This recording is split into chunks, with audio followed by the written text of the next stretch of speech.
Fala pessoal, como prometemos, toda semana tem vídeo novo fazendo um review de um carro aqui com a gente. E a gente já fez o review do novo Onix, que foi o campeão de pedidos aqui pelos nossos clientes e amigos, e agora a gente vai falar do Polo. O Polo que substituiu o Gol.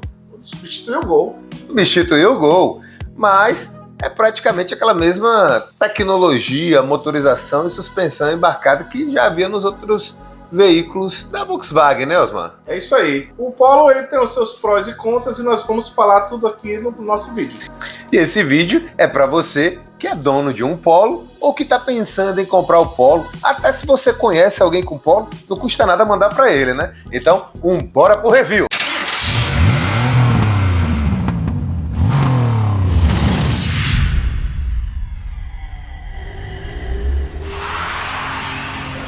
Novo Polo. Primeira coisa que vem na minha cabeça, Nelson, é capilaridade. Vixe. Um problema que nós apanhamos muito aqui e eu queria que você explicasse um pouco aí. Rapaz, hoje tá muito comum capilaridade, todo mundo conhece.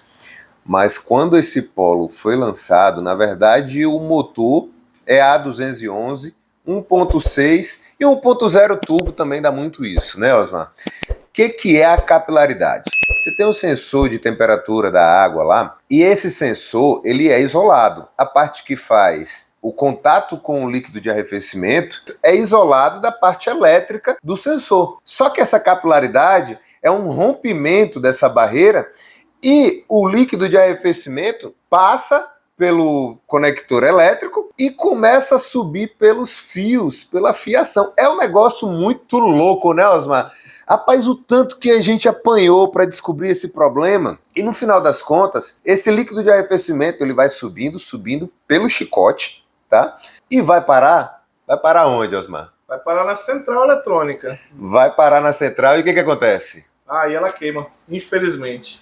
Queima. Nos carros TSI ela ainda é pior, porque esse mesmo fio ele é compartilhado com a Westgate e com o TBI. Então, às vezes, já aconteceu de estragar o Westgate, estragar o TBI e a central, tudo junto. É muito, muito complicado. Tem capilaridade em vários carros, com várias situações diferentes. A gente está fazendo um review aqui do novo Polo, mas quando a gente fala de capilaridade, a gente já viu também óleo na central, óleo de motor na central de um Peugeot. Acontece. Óleo de motor na central de uma Toro diesel, de um Renegade diesel. Acontece também, né, Osmar? Agora imagina você abrir a central e encontrar óleo, ou encontrar água lá. Fluido de arrefecimento. De onde veio isso? Até você entender que subiu pelo chicote todinho, uma coisa que praticamente é inimaginável, é muito complicado. Então, não dá para ter um diagnóstico muito preciso disso quando é a primeira vez que você pega e não é uma coisa muito comentada porque o carro acabou de ser lançado. A gente está falando do novo Polo, que acabou de ser lançado, então esses problemas começaram a aparecer e a gente ficava ali meio que perdido procurando os problemas até chegar na bendita central com água. Antes da gente continuar a parte técnica, só uma curiosidade para vocês. Vocês sabiam que o Polo ficou no lugar do Gol? O Polo ficou no lugar do Gol porque o Gol parou de ser fabricado em dezembro de 2021. Passa rápido, foi um dia desse, né? Quase 3 anos. Pois é, mas é porque o mercado está pedindo carros mais confortáveis. Você vê que o carro de entrada hoje da GM é o novo Onix, não tem um carro inferior a ele de entrada. E o Gol, ele era meio que um pé duro, né? Então, o Polo ele traz mais tecnologias, traz mais conforto, mais espaço interno e praticamente era o preço do Gol, né? Variava pouca coisa ali de valor, né, Osmar? Aí ficava complicado você ter 2 carros totalmente diferentes com uma variação de preço tão pequena. Acabou que ao longo dos anos o Gol foi perdendo o mercado por conta disso, né? O preço já não compensava mais investir em um Gol quando você tinha ali com um pouquinho mais um Polo que tem mais, como a gente falou, espaço interno, mais conforto, né? E é um carro que tem um design melhor. Passou por ali, Gol já vem de várias gerações, então acabou se tornando um pouco mais cansado. É quase um Golf, o Polo é quase um Golf. É quase um primo distante, né? É um primo distante. Hoje em dia, Osmar, a gente não escuta mais isso porque as pessoas estão entendendo que os veículos precisam sim do óleo correto. Mas quando o novo Polo foi lançado, a gente recebia aqui na oficina várias reclamações de consumo de óleo do veículo. E aí? Inclusive, chegou vários carros aqui, quando a gente ia olhar, o carro não tinha óleo, não marcava na vareta. Tinha uma quantidade tão pequena que a vareta de óleo não estava marcando. E o problema era? O problema é que o pessoal se apaixonou por esse tal de 530. Rapaz, 5W30, meu Deus do céu. Tá certo que hoje é o óleo mais comercializado, a viscosidade mais comercializada. Mas veículos da Volkswagen, a maioria deles é 540. É 540. A gente está tão vacinado nisso, a gente bate tanto nessa tecla. E por que que o óleo 530 consumiria mais do que um óleo 5W40 para deixar o carro consumindo tanto óleo assim, Osmar? É porque o óleo ele é mais fino, mesmo quente, o carro foi preparado, todo carro tem o seu consumo de óleo comum, todos os motores. E se você tem um óleo mais fino, esse consumo vai ser maior porque o óleo mais fino ele vai fluir mais, principalmente por retentores de válvula e o consumo também comum dos cilindros, né, do funcionamento do pistão. É, porque ali você imagina, você tem um pistão e você tem anéis de segmento que também impedem a passagem do óleo da parte de baixo do bloco para cima, para não ser queimado, né, junto com o ar e o combustível, né? Então, o óleo mais fino, obviamente, ele vai conseguir passar por lugares onde o óleo mais grosso não passaria, porque teria ali um impedimento de arrasto. Enfim, próximo tópico, Osmar. E agora, uma coisa que acontece muito e poucas pessoas falam, a carbonização das válvulas de admissão. Cara, é impressionante, porque geralmente a carbonização do sistema de admissão ali, das válvulas de admissão, elas são muito rotineiras e muita gente já sabe disso nos motores com injeção direta, né, Osmar? Mas os injeção indireta também, a gente já está acompanhando, está vendo muito carro com as válvulas também muito carbonizadas. Inclusive, o novo Polo, meu Deus, toda vez que a gente retira ali o coletor de admissão para fazer alguma intervenção naquela parte ali do carro, a gente se depara com a carbonização muito grande. E qual é o problema que a carbonização pode causar, Osmar? A carbonização ela gera, de certa forma, uma interrupção da passagem de ar, gera uma restrição, faz com que o motor perca potência um pouco e também tenha um consumo de combustível maior. Isso daí está vinculado a um outro tópico que a gente vai falar agora, que é a válvula PCV. Então bora lá, Osmar. Válvula PCV. O que é? E por que está ligado também à carbonização? A válvula PCV, o pessoal conhece ela comumente como anti-chama. Mudou o nome, na verdade esse nome PCV é um nome em inglês, né? E o anti-chama é o nome que o pessoal costuma usar aqui. Mas é o responsável por fazer a filtragem do óleo para que não entre óleo na admissão e apenas gases. Porque assim, o que acontece? Seu veículo está numa temperatura ideal de trabalho, então o óleo ele tem uma taxa evaporativa, ele começa a evaporar um pouco. E o anti-chama, ele restringe, ele consegue condensar, né, a palavra. A maioria, ele consegue condensar a maior quantidade de vapor de óleo, né, Osmar? Para ir o mínimo possível lá para o coletor de admissão. Mas Passa óleo. Passa. Então, imagina esses vapores de óleo, eles não podem ser jogados na atmosfera, né? Não podem ser lançados na atmosfera. Eles têm que ser queimados junto com combustível por questão da emissão de poluentes, passar pelo catalisador e tudo mais. Então, esse vapor de óleo, ele entra no sistema de admissão do veículo e o sistema de admissão do veículo empurra ar e combustível para as válvulas de admissão. Só que como está entrando o vapor de óleo vai junto também. E aí o que acontece, Osmar? Esses vapores eles vão se incrustando ali na válvula de admissão e vão criando uma massa rígida que gera o impedimento da passagem de ar de forma mais correta. E a gente, como falamos anteriormente, o carro com injeção direta, tende a carbonizar mais porque não passa combustível pelo sistema de admissão e no da injeção indireta passa o combustível misturado com ar e esse combustível faz uma espécie de limpeza. Então carboniza mais devagar, mas esse carro carboniza muito. E falando da válvula PCV ainda, Osmar, a gente tem um problema do diafragma, né? O diafragma ele é responsável por controlar a pressão interna do motor. E quando ele acaba se rompendo, que é o que mais acontece nesses carros, essa pressão interna do motor ela vai passar para dentro do coletor de admissão, que vai fazer com que o carro fique mais acelerado. E também a válvula PCV não vai mais trabalhar corretamente, não vai ter aquela condensação de óleo e esses vapores vão passar com muito mais fluidez para dentro do motor. Às vezes fazendo o carro até falhar por causa da encharcar as velas com óleo.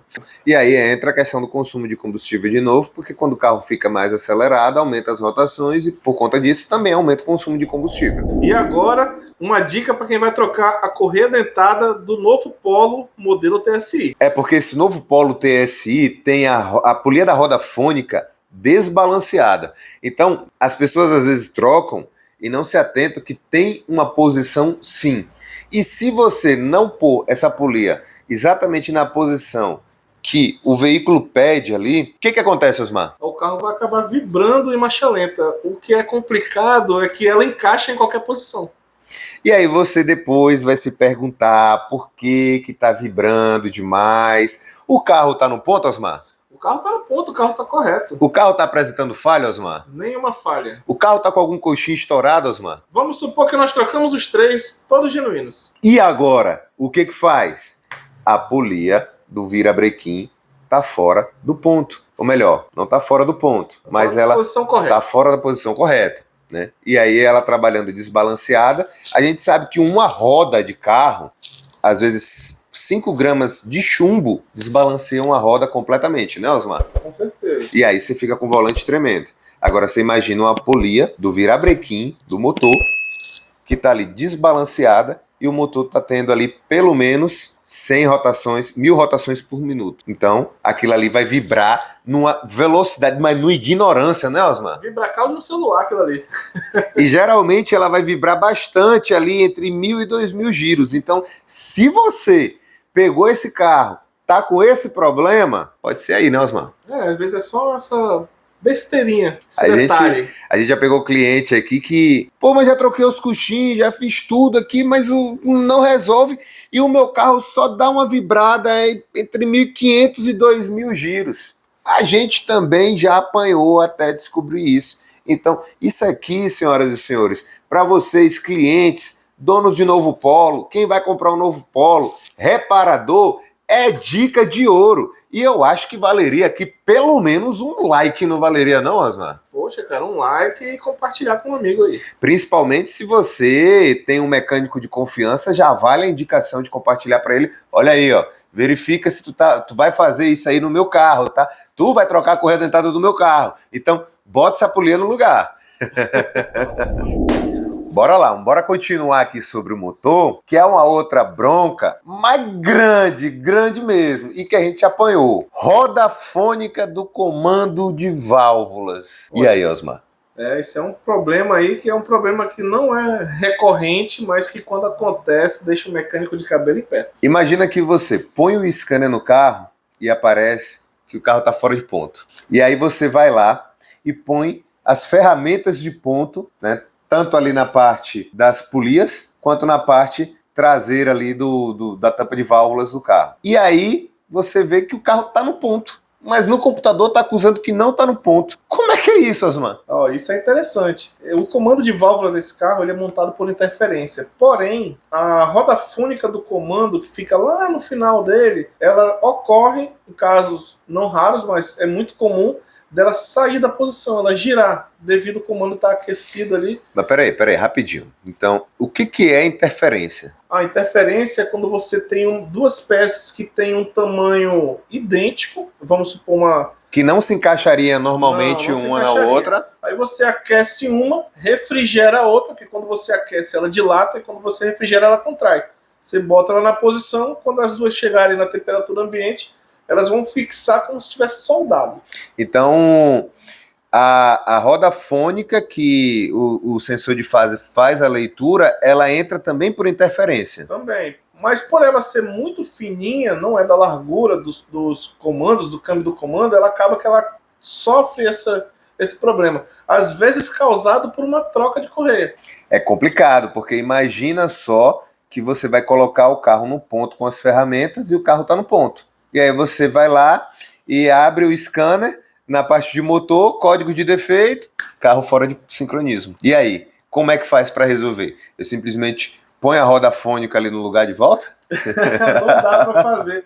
Esse carro, infelizmente, como ele é montado todo desse jeito, por interferência, você vai ter que trocar a tampa de válvula completa. Ela já vem com os comandos de válvula, tudo montado. Esse carro ele já vem preparado a tampa de válvula, como o Osmar falou. Então, não há o que fazer. Se girou a roda fônica, é tirar a tampa de válvula, que já vem com comando completinha, e colocar uma nova no lugar, né, Osmar? Não existe reparo para isso. Não existe. E qual é o problema? Descobrir. Onde é que está o erro? Aí o filho chora e a mãe não vê, o cara apanha, então é mais uma dica que você tem que compartilhar com o seu mecânico, porque isso vai ser divisor de águas quando o seu carro tiver esse problema, se porventura tiver, porque também não é um erro muito comum, mas acontece e já deixou a gente de cabelo branco aqui, né, Osmar? Ixi, já sei. E agora vamos para a suspensão do novo Polo. E a caixa de direção dele? Rapaz, a caixa de direção, esse carro ele já possui uma caixa de direção elétrica, tá? Ou seja, não é mais aquelas hidráulicas que existiam antigamente na Volkswagen, e por isso você tem ali um motor na coluna de direção, um motor elétrico, e embaixo você tem uma caixa que é mecânica e que funciona com a atuação do motor elétrico. Por isso que você sente a direção mais leve e tudo mais. Só que essa caixa de direção ela é muito frágil. Inclusive, o novo Polo, o Nivus, o T-Cross e o Virtus partilham da mesma suspensão. Muda ali a carroceria, obviamente, muda também ali o design, né? Tem os carros que são mais altos, como o Nivus, o T-Cross, né, Osmar? Mas a caixa de direção é a mesma para todos esses. Inclusive, se você precisar trocar uma caixa de direção do seu Polo, estiver precisando, e se você não achar, você talvez procurando por esses outros modelos de carro, você encontra. Mais uma dica valiosa. Meu Deus, hoje é o dia da dica, né, Osmar? O dia do like também. Hoje é o dia do like, não é possível. Mas o que acontece para essa caixa de direção fazer barulho, Osmar? Olha, geralmente ela dá folga no embuchamento ali da cremalheira.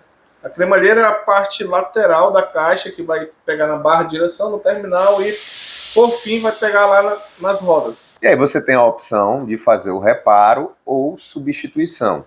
A questão do reparo a gente já fica um pouco mais relutante por conta de que as que já fizemos, mesmo com buchas genuínas e também relatos de outros colegas no segmento da mecânica, a gente já viu que a durabilidade já não é tão boa, porque a própria caixa em si já não é boa, né? Então acaba que dá esses probleminhas. Então se atenta muito quando tiver um barulho na suspensão do seu carro, porque pode ser caixa de direção. Isso aí. E por último, embora não menos importante, uma dica bônus hiper, super, ultra, mega power valiosa. Essa vai ficar grandona. Pneu. Eu posso botar 2 pneus com a medida só um pouquinho diferente na traseira e 2 com medidas diferentes na dianteira? No caso dos carros da Volkswagen, é melhor você não fazer isso. Por quê? Se eu quiser fazer, poxa, é um pneu mais barato, é 195, o que eu tenho é 205, pô, 205, eu vou botar 19555, é besteira, não vai mudar quase nada. Não muda, mas vai mudar o tamanho do pneu e a quantidade de giros da roda. O sistema de controle de estabilidade desse carro, ele é tão preciso que se você fizer isso de colocar um pneu com medida diferente, quando chegar em determinada velocidade, geralmente isso acontece a próximo de 40 a 60 km por hora, ele vai reconhecer que tem roda girando mais do que a outra e vai achar que o carro está derrapando. Aí ele pega e corta a aceleração do motor. Com certeza você já passou por isso, não sabe como resolver. Se não passou, quando passar, já vai saber. E a gente já recebeu também muitos problemas com relação a isso. Teve um que veio com problema de ABS. O ABS não estava funcionando. Você lembra desse? Os dois traseiros não estavam funcionando. Os dois traseiros não estavam funcionando. Aí a gente foi lá e trocou os ABS. aí o ABS apagou a luz, né, Osmar? Apagou. O cara, depois de 20 minutos, voltou dizendo que o carro não estava mais acelerando. Passava de 40, o carro cortava a aceleração. Por quê? Como é o ABS que determina a velocidade de cada roda individualmente, é com o ABS que o controle de estabilidade vai atuar, não é isso, Osmar? Com certeza. Então, quando o ABS lia que, por exemplo, as duas rodas de trás estavam a 40 por hora, as duas rodas da frente estavam a 43 por hora. Então, como o Osmar falou, o carro entendia que estava derrapando, ele cortava a aceleração. Enquanto o ABS não estava funcionando, o controle de estabilidade também não estava funcionando e por isso, como o carro não tinha essa leitura, ele não cortava a aceleração. A partir do momento que o carro começou a receber esses dados individuais de cada roda, ele entendeu que o carro estava patinando. E depois de muita luta, a gente descobriu que o problema era que os dois pneus da frente estavam diferentes da medida dos de trás, né, Osmar? Cara, e era uma medida muito pouco diferente. Era tipo 185/60 e 195/55, alguma coisa assim. Era muito pouco diferente. Esse cliente comprou em uma loja porque disseram, não, bota esse pneu aqui também porque o que importa é que os dois pneus do mesmo eixo sejam iguais. Não é bem assim que acontece. E se você não colocar o pneu com a mesma medida, pode ser com marca diferente, desde que atenda a mesma medida do seu pneu, dos seus outros dois pneus, se você só trocar dois. Então, pega essa dica porque já resolvemos bronca até de outras oficinas que trouxeram para cá e a gente só fez a venda de dois pneus e acabou com o problema do carro, né, Erasmo? Pois é, coisa fácil de resolver. E se você é dono de um novo Polo ou está pensando em comprar um novo Polo, comenta aqui pra gente se essas dicas foram valiosas e também comenta qual é o próximo carro que você quer que a gente faça o review. Nós temos aqui um review do novo Onix aqui na tela e também temos um outro vídeo falando de como não comprar uma bomba. Então curta, compartilha e indica a gente. Fomos!